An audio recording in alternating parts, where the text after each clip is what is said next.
right, ladies and gentlemen, it is the final night of the 2025 High Desert Hustle, and later this evening, someone's gonna be walking out of this building with $10,000.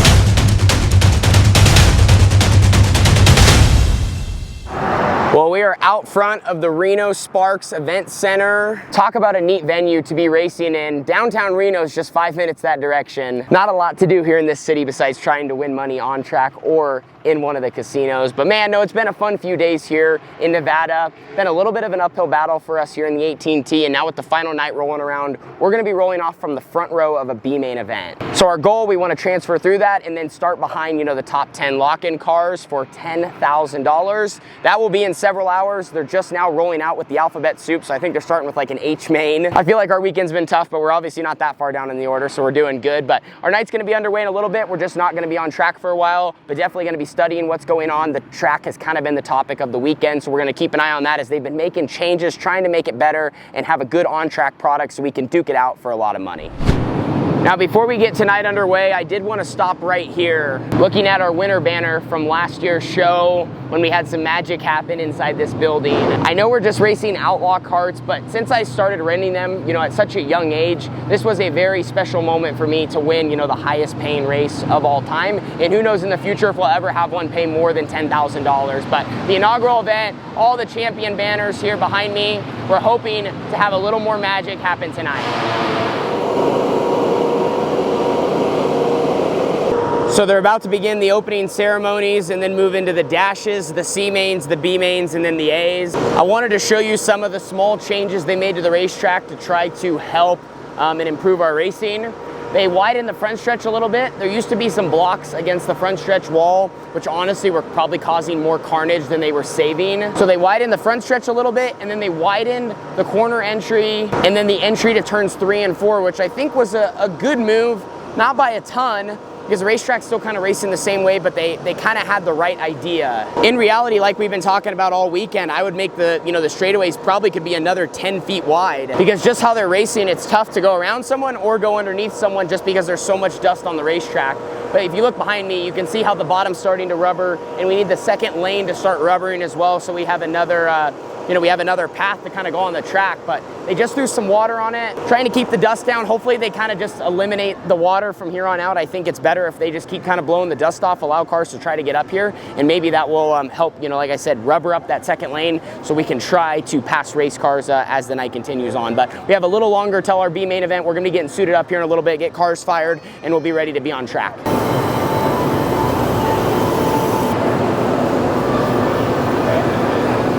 Time around. Up front, Tanner Holmes leading. The 33H, but then we got a battle further back.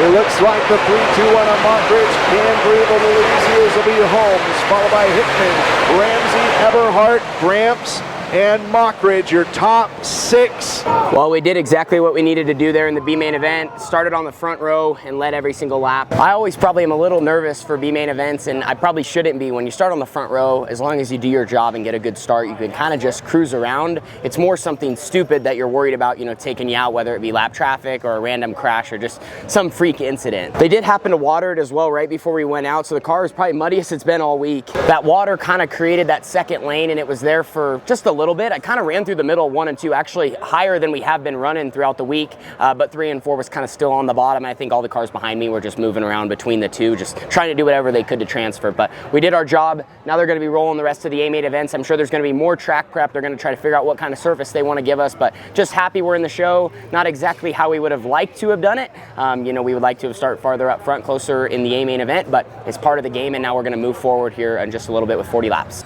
So we did our job. We got the 18T in the show, and now it's time to try to make it happen for 40 laps. A lot of money on the line, felt focused in. You can see it on my face here as they kind of announce my name. Just wanted to get climbed in the car and basically go to work. All we can do at this point is what we can do, try to run the best race possible and leave it all out on the line. Good? It's on. Love you. Love you too.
as you can see there, biked up, and my car is extremely tight. This is not necessarily how I would have liked my A main to go. At this point, I'm kind of just holding on for dear life and, you know, trying to keep my car on all four wheels.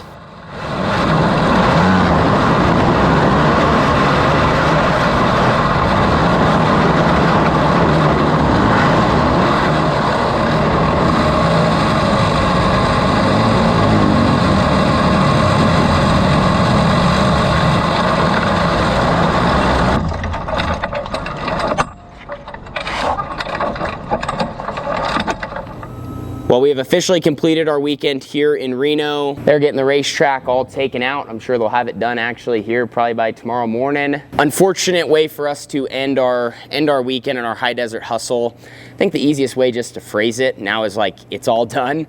Just wasn't our year. Last year, a lot of things went right for us. We put together a great weekend. We locked in right away. Even the A main event is like we clicked off things like clockwork. Our car was money, got to the lead, and we won $10,000.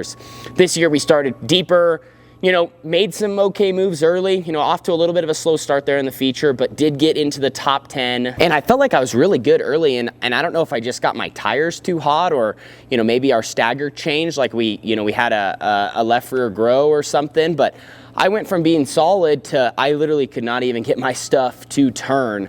I was fighting maybe being the tightest I've ever been in my entire life on the rubber down racetrack that we had.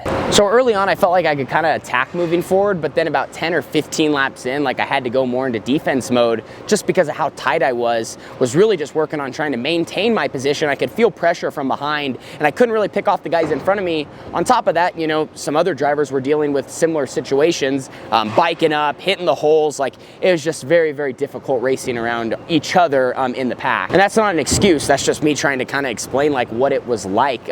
In the pack, when you don't have clean air, like you just naturally get so tight, you can't get in the corner, and it's a total mess. So wish we could have maybe got me a little bit more freed up. Like I mentioned, I don't know if we had tire staggers change and rollout differences, but if I could have had more stagger, could have just got my car to roll in, I think I definitely could have moved forward. Like I said though, when it's not your weekend, it's not your weekend, and when it's your time, it's your time. Braxton Foster, you know, a fellow QRC driver, 11-year-old kid, won the 250 and the 500 class, dominated, won over $13,000. So congratulations to him. That's very, very impressive, and it's cool to see a good young kid who races hard, you know, be successful on a big stage. I know how tough it is. It's not easy to do what he did. So major congratulations to their team. Anyway, Reno, Nevada, High Desert Hustle is complete.